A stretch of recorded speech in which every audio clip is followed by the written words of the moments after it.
So about 2 months ago, I made these videos.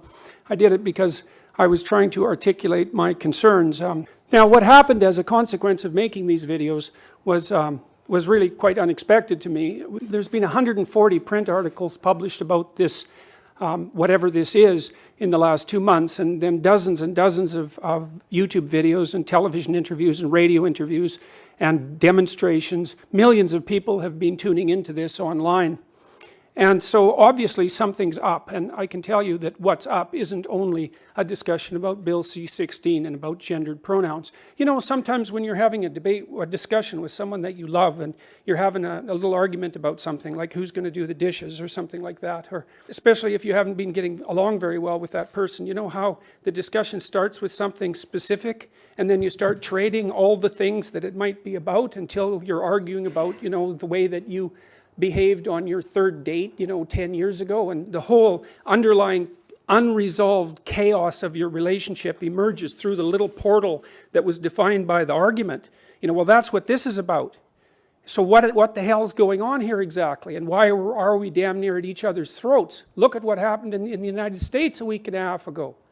There's some things to talk about here, and I started to try to talk about them, and I would say that my freedom to do so was rapidly infringed upon. My career was put at risk, and I find this absolutely unacceptable because I am trying to sort this out. And so we need to start talking and listening. And when you talk, it doesn't mean you're right, it doesn't mean you're correct, right? It means you're trying to articulate and formulate your thoughts like the boneheaded moron that you are. And you're going to stumble around idiotically because what the hell do you know? You're full of biases and you're ignorant and you can't speak very well and you're over emotional, and you know, you've got just problems that you can hardly even imagine that are interfering with your ability to state something clear. And so what you do is you do your best to say what you mean, and then you listen to other people tell you why you're a blithering idiot, and hopefully you can correct yourself to some degree as a consequence of listening to them. And you see, that's what free speech is about. It isn't just that people can organize themselves and their societies by thinking. You can't do that because there's only one of you. What you have to do is you have to articulate your thoughts in a public forum so that other people can attack you, and hopefully in a corrective manner. And then you want to, you know, step back a little bit and think, okay, well, you know, I was a little arrogant there and I was a little over emotional there and I didn't get that quite right, and maybe I'm outright biased on that front. And you want to correct what you say, because then you correct how you are, and then you correct how you act in life, and then you correct your society. And to the degree that we limit freedom of expression, we put all of that at risk. And that's partly why I don't believe that freedom of speech is just another value. I think that's preposterous. I think that if you claim that, then you know nothing about Western civilization and history. Freedom of speech is not just another principle. It's the mechanism by which we keep our psyches and our societies organized, and we have to be unbelievably careful about infringing upon that, because we're infringing upon the process by which we keep chaos and order balanced. Well, what is this all about? I can list you some of the things that it's about. It's about inclusion versus bigotry and prejudice, right? It's about the left wing versus the right wing. It's about who's free to choose their language, and what elements of respect that you're due to people who are different than you, say with regards to pronoun use or chosen names.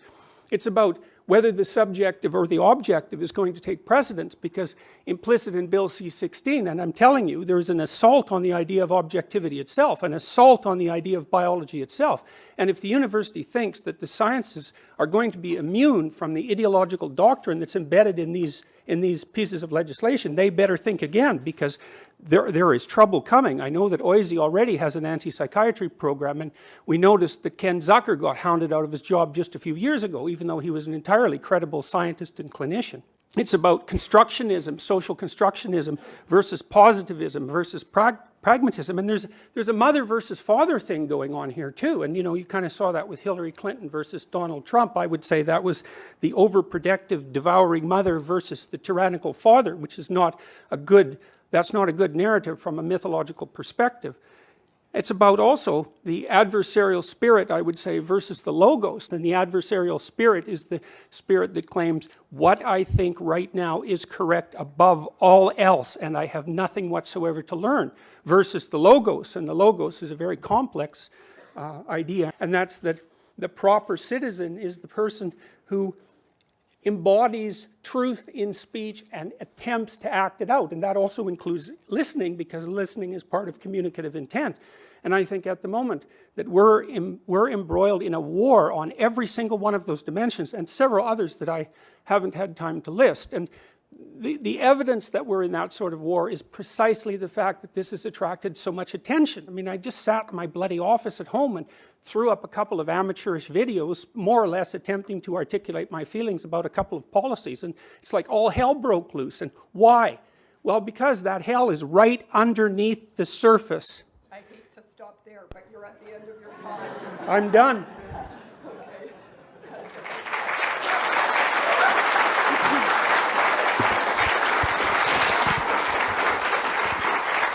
There have been some profound misunderstandings circulating about the law, and I'm here today as a lawyer, as a law professor, as a civil libertarian, as an expert in equality rights and freedom of expression to try to correct those misunderstandings. So let's start with Bill C-16, which passed third reading yesterday in the House.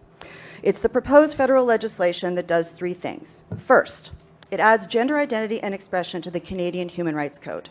Ontario has had these since 2002. The federal government here is simply playing catch-up. There is absolutely nothing unprecedented in this. Number two, Bill C-16 adds gender identity and gender expression to provisions in the criminal code that define an identifiable group for the purposes of advocating genocide, the public incitement of hatred, and the willful promotion of hatred. The Supreme Court of Canada has said there's a very clear definition. The threshold is violence. In fact, there has to be personal violence. It is an extremely high threshold. The court has said over and over again, and I quote, it is, quote, the unusually strong and deep felt emotions of vilification and detestation. The court has said it is not disdain, it is not dislike, it is not offense. Plus, something that's often lost, hate speech criminal charges cannot be laid without the approval of the Attorney General. Third, Bill C-16 adds gender identity and expression to the provisions of the criminal code that deal with sentencing for hate crimes. So now, evidence of hatred on the basis of gender identity and expression could be taken into account.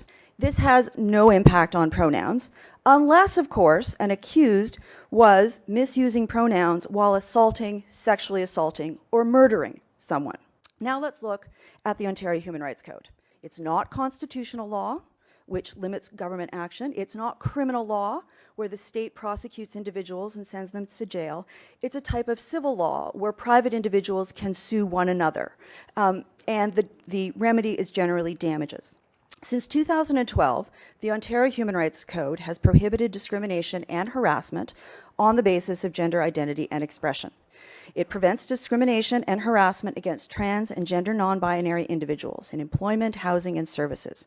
So what does this require in relation to pronouns? According to the Ontario Human Rights Commission's policy, section 7.4, it specifically said that refusing to refer to a person by their self-identified name or proper pronoun could constitute gender-based harassment. Refusing to refer to a trans person by their chosen name and a personal pronoun that matches their gender identity or purposely misgendering will likely be discrimination when it takes place in a social arena covered by the code, including employment, housing, services like education. What about gender-neutral pronouns? Well, the Commission has said the Ontario Human Rights Code does not require any particular gender-neutral pronoun. If in doubt, ask the person how they wish to be addressed. Use they if you don't know, or simply use their chosen name. Is this the first time that a law has decided what we must say as opposed to what we cannot say? No, not at all, not even close. It's not uncommon for the law to require expression. Bilingual labeling requirements on food packaging, health warnings on cigarette packages, the oath of allegiance to the Queen that must be sworn at citizenship ceremonies. Does the requirement to not misgender the pronouns violate freedom of expression under Section 2B of the Canadian Charter of Rights and Freedoms? Probably it does. The Supreme Court of Canada says any restriction on speech is a prima facie violation of Section 2B. There's this whole other section in the Charter called Section 1, which says that all rights and freedoms are subject to reasonable limits as are demonstrably justifiable in a free and democratic society. why it all matters is because people matter. And I worry that we've moved into a place now, a kind of not only a post-truth politics, but a kind of post-empathy politics. How bloody hard is it to simply treat these people with respect and dignity? Because all this is about, all human rights are about, is respect and dignity. And if you could throw in a little kindness on the top, that would be even better.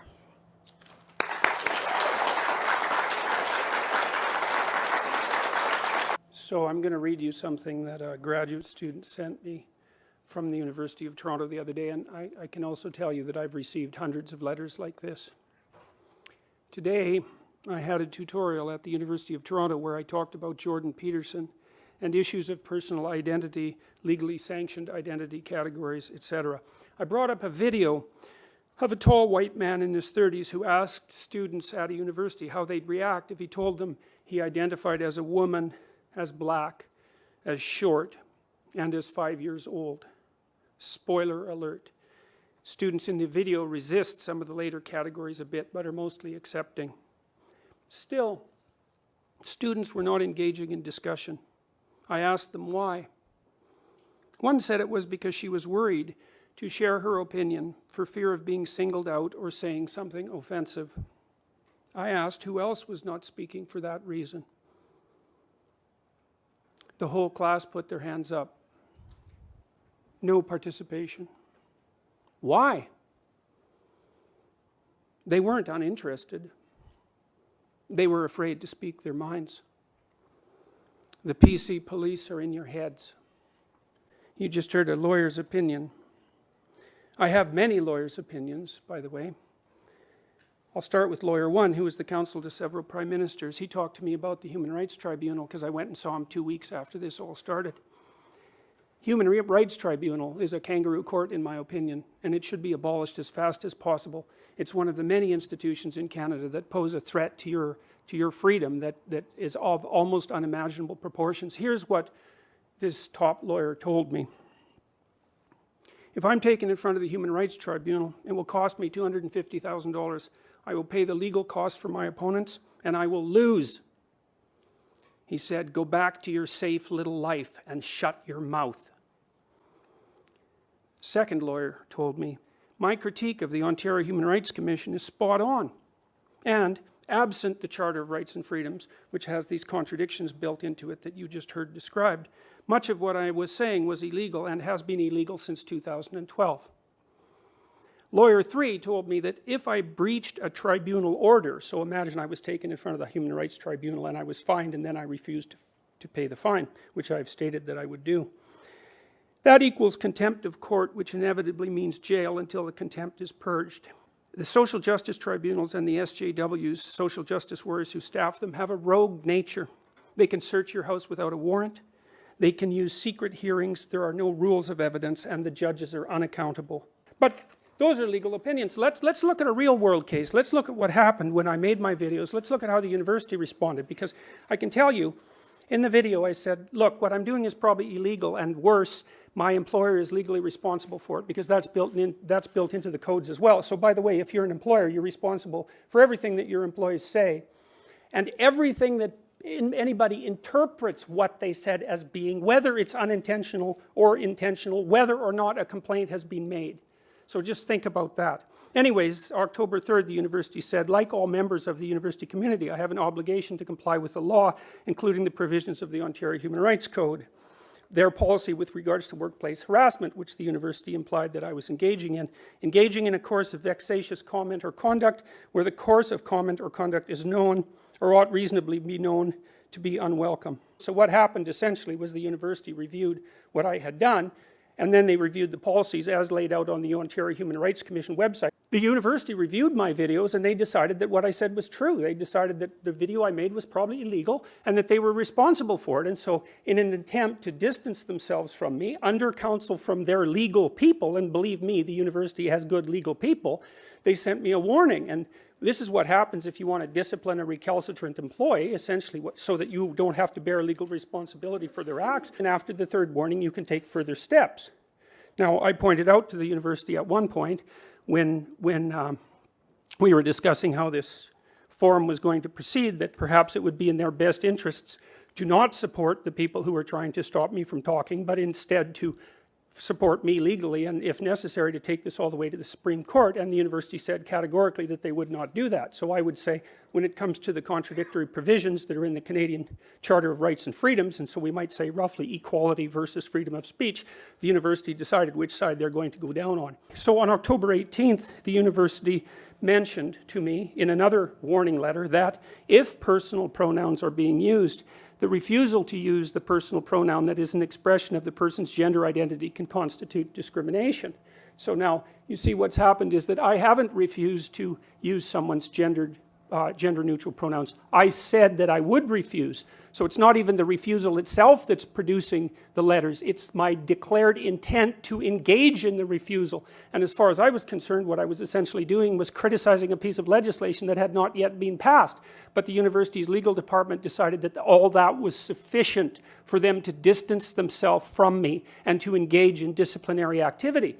So, and then with regards to these human rights tribunals where all of this stuff would be sorted out, it's like those places destroy your reputation and destroy you financially. And can they put you in jail? Well, it's a complicated argument in some sense, but I can tell you that if you refuse to pay the fines, that's the next step. The federal people have indicated that these policies will be interpreted in accordance with the Ontario Human Rights Commission's policies online.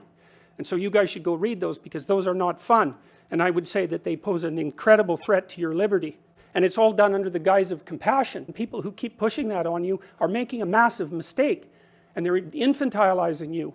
And they're terrifying people in the university community, as you can tell by the letter that I just read. And I've received dozens of letters like that. People are afraid to say anything because they're going to get targeted. And if you wonder or not if that's true, then just think about what happened to me. And ask yourself if it's true. Good enough. Thank you.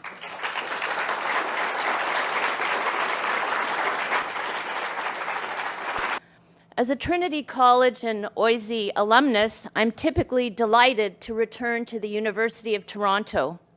Today is different. To make sense of what it means to be here today, I've found myself going back frequently to the 1989 debate at Western on the subject of race and IQ between Philip Rushton and David Suzuki. To borrow David Suzuki's opening words on that day, quote, "I do not want to be here.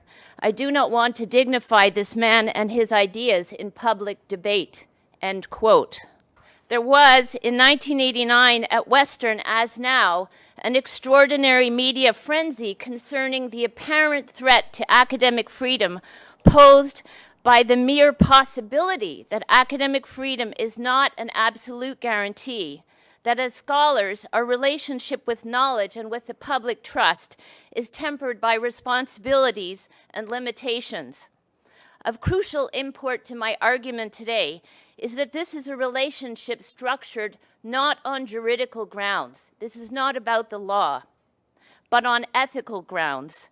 The very real effects of the knowledge claims that we make as scholars require that our claims be subjected to rigorous critical scrutiny. And there is no set of knowledge claims more important to subject to critical scrutiny than statements that appear to perpetuate and to incite already existing forms of hatred, violence, and prejudice toward members of minority groups. We need to identify and address the claims made in the recent public works of Jordan Peterson, claims about trans people, claims about the validity of gender identity, claims about the proper use of pronouns, and claims about academic freedom rights. And let's be clear, we have a unique difficulty here today in subjecting these claims to scholarly scrutiny. What kind of claims can you have in amateurish videos? The recent public works of Jordan Peterson provide a fabulous case study of the cultural production of true believers, the cultural production of ignorance in an age of reactionary populism. So let's take a look at how consequential and studied ignorance works in relation to gender. Here are the major claims of Dr. Peterson's recent public works, specifically the first of 3 lectures concerning Bill C-16. And I will quote directly here from my lecture transcript. Bill C-16 scares me, lectures Dr. Peterson. The Ontario Human Rights Commission is a particularly pathological organization.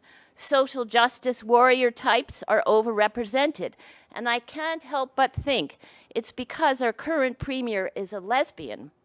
And the LGBT community has become extraordinarily good at organizing themselves and has a fairly pronounced and very, very sophisticated radical fringe. Gender identity and gender expression are not valid ideas. They're not true. There's no evidence for it. I don't know what the options are if you don't identify as a man or a woman. There's an idea that there's a gender spectrum. I think it's an ill-informed opinion, end quote. Rather than to address himself to the scientific evidence concerning gender identity and expression, and by adopting rhetorical strategies more common to BreitbartNews.com than a university professor's lecture, Dr. Peterson goes on to discredit the very constructs on political grounds instead of on grounds provided by scholarly evidence, that these constructs are, in no particular order, leftist, radical, and politically correct. On the subject of pronouns and gender expression, Dr. Peterson is emphatic that, quote, I don't recognize another person's right to determine what pronouns I use to address them. I won't do it. For the vast majority of people, he goes on to say, gender identity and sexual orientation, and I guess he means sex, are the same thing, end quote. As for the definition of transgender, Dr. Peterson claims that, and I quote, I don't believe that these people, these terms stand for good things. I think that these people use these terms as a pretense that they stand for good things, as a pretext for them to continue their nefarious activities, end quote. Well, this is hardly the stuff of academic scholarship. I'm a member of the Global Education Initiative of the World Professional Association for Transgender Health, and I can tell you without a shred of doubt that there is no link between the public claims made by Professor Jordan Peterson about gender generally and transgender specifically, and a body of easily accessible peer-reviewed scholarship. This body of peer-reviewed research knowledge provides conclusive evidence that whereas anatomical sex is perhaps dimorphically categorical, and that's only if we choose to ignore intersex, that secondary sex characteristics cannot be argued simplistically to be determined by chromosomal sex, and that there is highly significant diversity in gender identity and expression, which exists on a continuum that reveals persistent differences that cannot be explained by sex assigned at birth. Gender identity and expression are dynamic, biosocial aspects of human diversity that are culturally and socially in a complex relationship with matter. Gender identity and expression are linked both to the extraordinary plasticity of human life and the fluidity of identity, and as well, and this is where we must pay close attention, linked to gender-based violence, to minority stress, and threats to a whole host of rights in Canada that are not up for debate here today. These rights include the right to recognition, the right to communicability of presence, the right to culturally competent institutional climates, and perhaps the most profound of all rights, the right to safety and the right to culture and access to knowledge. Whereas almost all the media attention on the Jordan Peterson affair has focused on the possible threat to his academic freedom, I want to focus instead on the ethical significance of an academic's total dereliction of academic responsibility. Academics are never free to distribute totally bogus claims while trading on the value provided by their title as a professor in a great Canadian university, and perhaps even worse, as a clinician registered by an accreditation body. Quite the contrary. Every faculty member takes on academic responsibilities that embody an ethical commitment, which is precisely not responsibilities required by the law. Academic knowledge that appears to codify knowledge about minority populations must not add to the harms already facing minority groups by itself contributing to the consolidation of ignorance, nor by inciting hatred toward members of these groups. Faced with Philip Rushton's perpetuation of racist assumptions in his research on race and IQ in the 1989 debate, David Suzuki concludes that one can only infer, quote, "He is either grossly ignorant or deliberately mischievous. Either way, what is required is action by scientists and academics. His claims must be denounced. This is not science," end quote. Surely, the deliberate production of ignorance concerning a precarious minority group constitutes evidence of the most unethical abnegation of the responsibility of academics to contribute to human well-being, collective intelligence, flourishing, and the survival of planetary life. The institution of the public university cannot and must not sanction ignorance. And most emphatically, we must denounce the deliberate cultural production of ignorance. We can and we must do better. And we must do better, not because it is prescribed by the law, but because we have an ethical commitment to contribute to the advancement of knowledge in a democratic society. Thank you.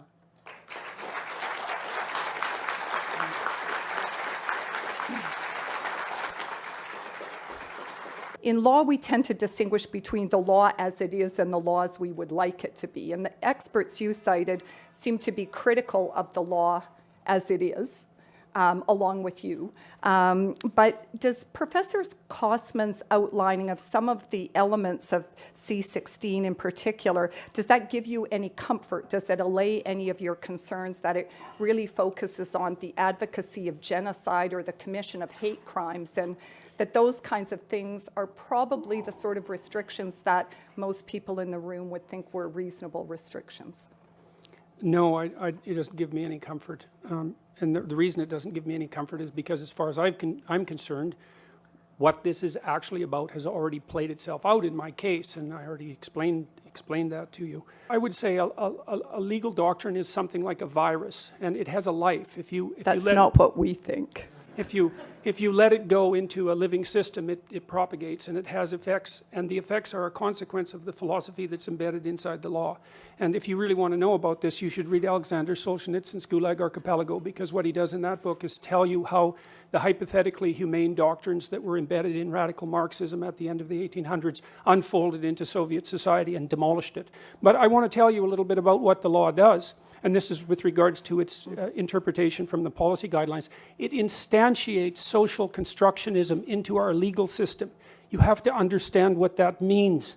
There's a huge debate about how human identity is upon what grounds human identity is predicated. Now, the radical social constructionists basically say that identity is nothing but a social construction, and that's in keeping with their philosophical doctrines, partly Marxist and partly postmodern. But that isn't, and that was what I was objecting to with regards to Bill C-16, because it insists, do you understand this? It makes this legal doctrine that biological sex, gender identity, gender expression, and sexual orientation vary independently. And they don't. Now, the reason they don't is because 98% of people, it's 99.7% of people, by the way, at least with regards to the most credible statistics, have a gender identity that's essentially identical with their biological sex. And almost everybody who is male and female by biological sex and gender identity dresses that way, and that's what gender expression essentially is. And then if you stack those three things on top of each other, they're basically isomorphic. You can add sexual orientation to that, and 98% of people are heterosexual. So the idea that those things vary independently is absolutely preposterous. But it's written into the law, and that has terrible consequences. You see, I don't know, for example, now, to what degree any discussion in universities of the biological differences between men and women are legal. And you think, oh, well, that's an exaggeration. It's like, well, I debated Nicholas Matt, I believe that was his name, a professor at the University of Toronto on TVO's The Agenda, and he said right out for everyone to hear that the scientific consensus is that there's no biological differences between men and women. And I've received letters from people who've told me that now the social justice activist types are complaining about the fact that the biologists assign biological sex to animals because it's only a social construct that we're projecting onto their being. And you know, we just heard that the chromosomal level of analysis is complex. It's not that complex. What we have is a bimodal distribution with a tiny number of exceptions, and that, by the way, is not a spectrum. I think you were just starting at the end of your discussion in your answer to the last question to talk a little bit about some of the points that Professor Bryson made about your picture of gender and the relationship between sex and gender and some of those issues. And you know, she lays out some of the science and some of the actual scientific findings around those issues. And I wonder, when you take a look at some of that research, how does it affect your thinking on some of these questions about, in particular, what some people think of as perhaps a rather simplified picture of sex and gender? Okay. One of the things it builds in, for example, is the claim that identity is only subjectively defined, and that's built right in. It says that your identity is whatever you think it is. Well, let me tell you, as a practicing psychologist, that's absolute rubbish. Your identity, look, when children are 2 years old, that's what they think. They think that their subjective reality is everything, and what you do is you socialize them between the ages of 2 and 4 to adopt an identity that's part of a cultural negotiation. It's like your identity is part of a cultural negotiation. It's partly the game you play and partly the game that I play with you, and I have to be a voluntary participant in that. And not only is it not subjectively defined, which detaches it entirely, by the way, from the underlying biological and the underlying objective reality, making any claim you want for your subjective identity valid. The other thing it does, it completely obliviates the idea that identity is actually a pragmatic entity, for God's sake. It's like if you're a lawyer or a father or a mother, like an identity that has some solidity to it. Your identity is also a vehicle within which you travel through life, right? It's a set of tools, a set of pragmatic tools that you use to interact with the social and the natural world. It's not only your subjective whim.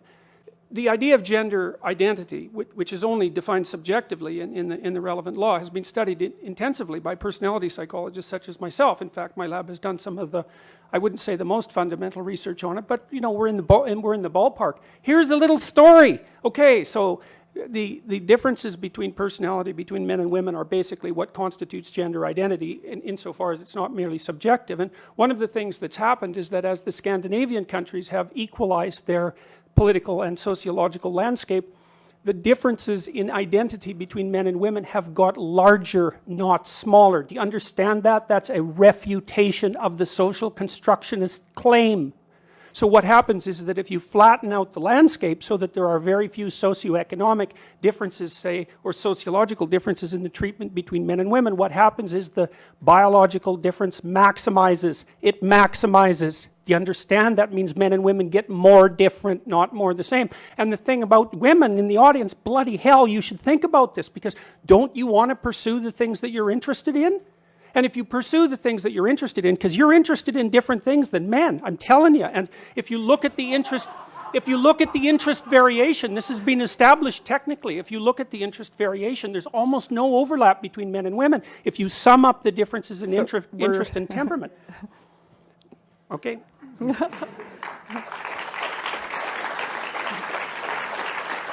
You know, what does some of the evidence, what are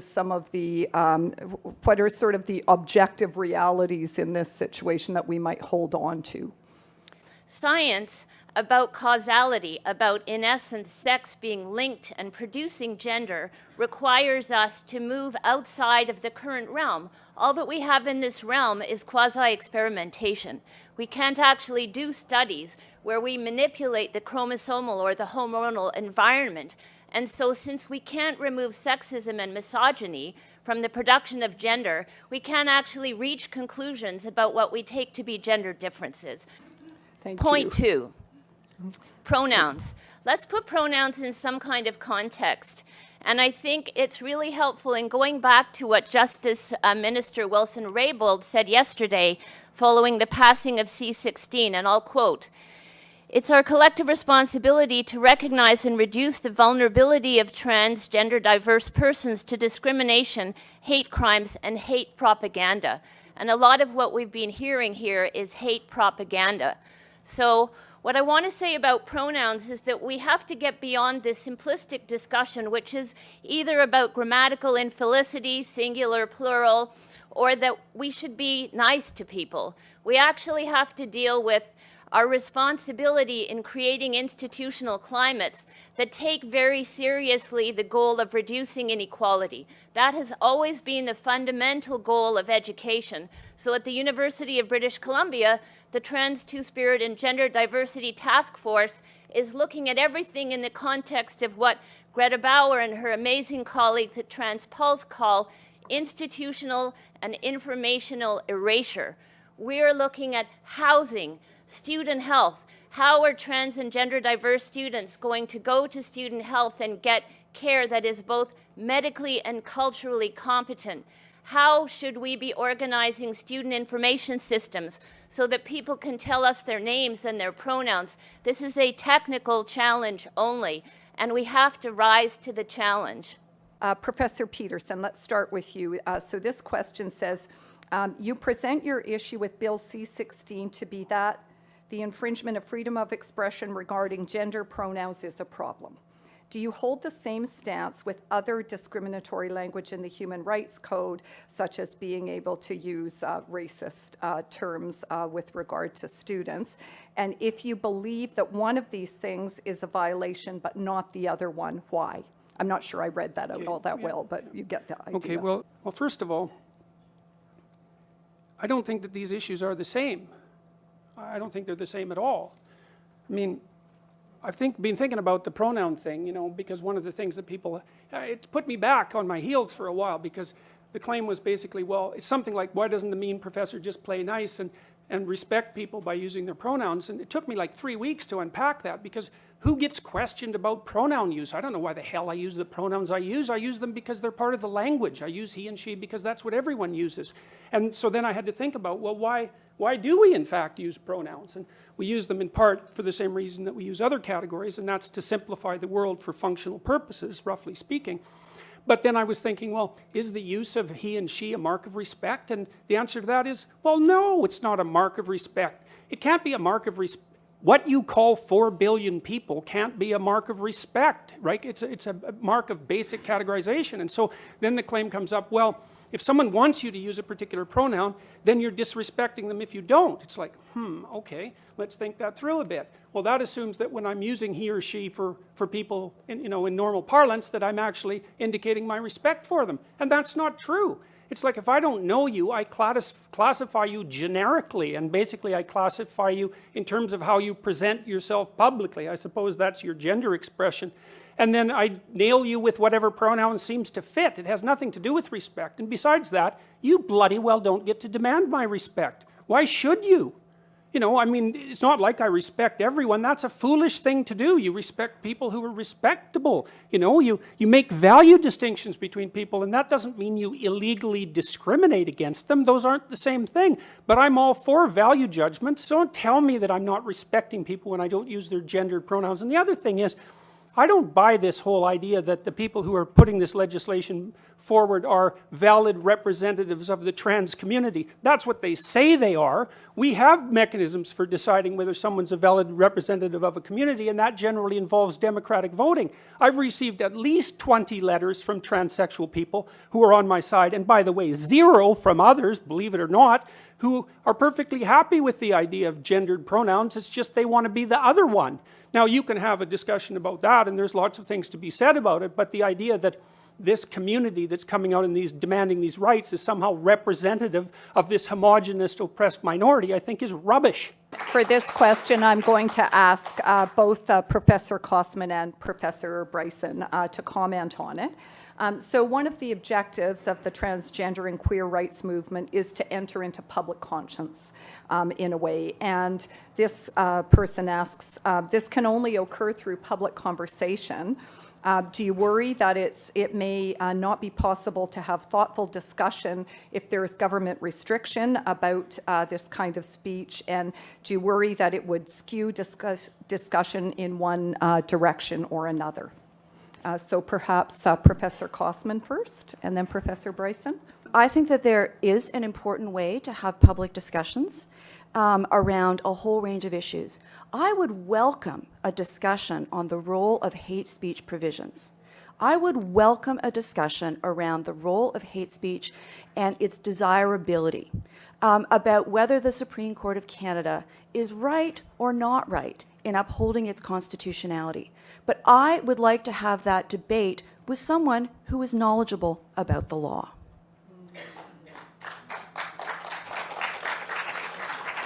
Thank you. And Professor Bryson.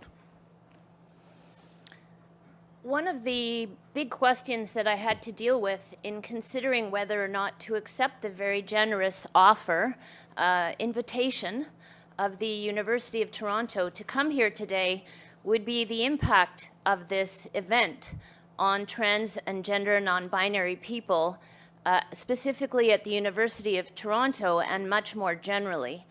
And so, whereas I would say that I recognize practices of peer review, and practices of peer review are not denouncement. Practices of peer review are practices that we utilize to make assessments about knowledge claims, whereas I would fully appreciate being able to enter into a discussion about gender and gender identity and issues around trans culture as a means of practicing peer review.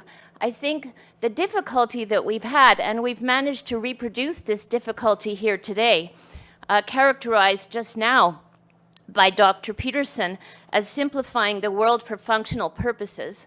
Simplifying the world for functional purposes is not what I recognize to be academic practice.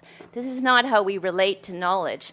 And so I think that there's a concern when we don't subject claims that are being made as knowledge claims by people who carry titles at great Canadian universities, when we don't treat those knowledge claims in the same way that we would in any other field. And when they're knowledge claims made about members of minority groups, embattled, vulnerable, marginalized members of minority groups, then I think that we all need to be very concerned about how it is that we're changing what we think we do in the university, which is supposed to be about the advancement of knowledge and excellence. Thank you. Is Professor Peterson, as a clinical psychologist, refusing to acknowledge how damaging it could potentially be to an individual to disregard their identity? It's a very difficult question to even engage with because I don't understand it.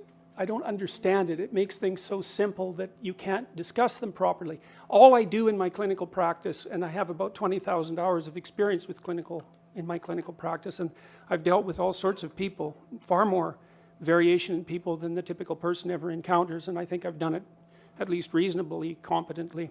All my discussions with people in my clinical practice are about their identity, given the definition of identity that I brought forth, how they feel about themselves, how they conceptualize themselves, because those are two different things, how that plays out in their interactions with other people, and what the functional significance of that is. And I'm going to say forthrightly, well, two things. One is that I don't believe that any of my clients have had cause to worry about my interpretation of their identity, because what I do in my practice is help them discover what that is. I'm seriously not interested in imposing any ideas of identity onto someone, because I can't do that. I don't know what the right vehicle is for you to travel through life. What I can help you do is articulate your concerns. I can ask you questions where I see contradictions in your self-articulation.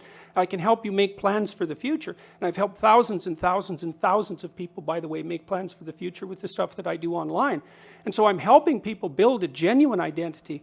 Well, and that's what I do. So that's the answer to that question, and I think I do it well. I mean, in the stuff we've done from a research perspective with the Future Authoring Program, which I offered to people free a week and a half ago to help them catalyze their identities, we've helped 5,000 university students increase their grade point average 20% and decrease their dropout by the same. And the biggest effect has been with men and and non-Western ethnic minority students who've accelerated their performance up beyond the range of the normal for the dominant culture. A pure psychological intervention, I might say, and not a sociological intervention. So I'm perfectly willing to stack my record on identity formulation up against anyone's. And I should also point out that I think where I'm most vulnerable in this entire debate, and I expect this will happen, I know there's already been noise about it on the Ontario Psychological Association website, I think they'll probably come after my clinical license. So that'd be my guess.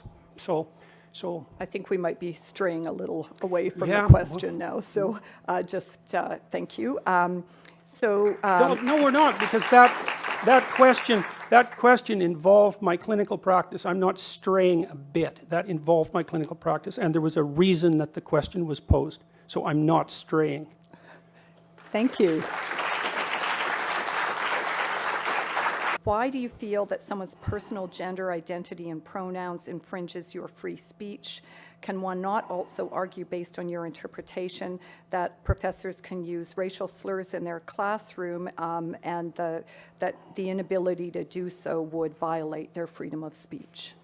Well, that's pretty much the same question, I think. I think that we're crossing a dangerous line, and the line is the requirement that's being put upon people by government agencies with the full force of the law behind them to decide what language categories you're going to use. When I opened this debate, this forum, I tried to explain what this is about, and I couldn't explain everything that it's about because it's about too many things. But one of the things it's about is ideology and the distinction between the left and the right. And let's say, now, I truly believe that these made-up pronouns, of which there are many, dozens in fact, and there's no consensus on them. I was just going to ask if you could go back to the point about the analogy between the racial slur and the I don't think there's any use. analogy at all. But I that's think what the difference people wanna between, hear you I'm on. talking about compelled speech. There's a difference between saying that there's something you can't say and saying that there are things that you have to say. And I regard these made-up pronouns, all of them, as the neologisms of radical PC authoritarians. Do you understand that? And I'm not a fan of that sort of person. And the reason I'm not a fan of that sort of person is because I've done my homework. I've read everything I can get my hands on in the development of authoritarian political systems, and I know the literature inside out and backwards. And I am not going to be a mouthpiece for language that I detest. And that's that.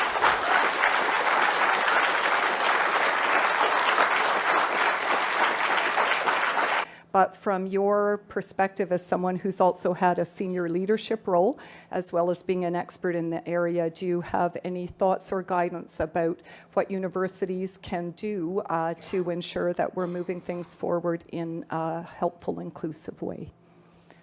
Let's talk about apologies.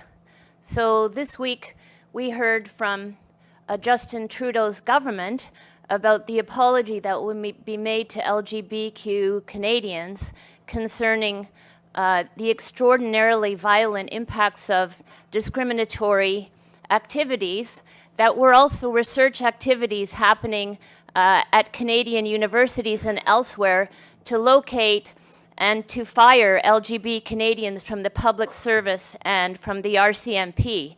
And let's pay attention to some of the details of that situation. You can Google the fruit machine, an incredibly bogus apparatus that was created, let's say not coincidentally, by a psychologist at Carleton University, Dr. Wake, who was the chair of the psychology department, intended only to identify supposed homosexuals who then would be fired from government service and from the RCMP. If we fast forward to the fairly recent past, we could look at CAMH making an apology for the incredibly damaging work carried out by Zucker in his bogus conversion therapy based entirely on these ideas about sex-producing gender constancy, which then in the case of gender-diverse young people could be cured by means of conversion therapy. CAMH had to apologize to the Canadian public and to Ontarians for the harms carried out by Dr. Zucker. And so I think that we might need to think about two things at the University of Toronto. And one would be an apology for any damages to the right to safety and the right to humanity on the part of trans and gender diverse people at the university and in the great city of Toronto more generally. And then, of course, the University of Toronto also, and perhaps it already is, and I'm sure you know more about this than I do, could implement the kind of wide-ranging program to think very carefully about how in an intelligent way to accommodate gender diversity and trans people in this wonderful, great Canadian university that is the University of Toronto. Thank you.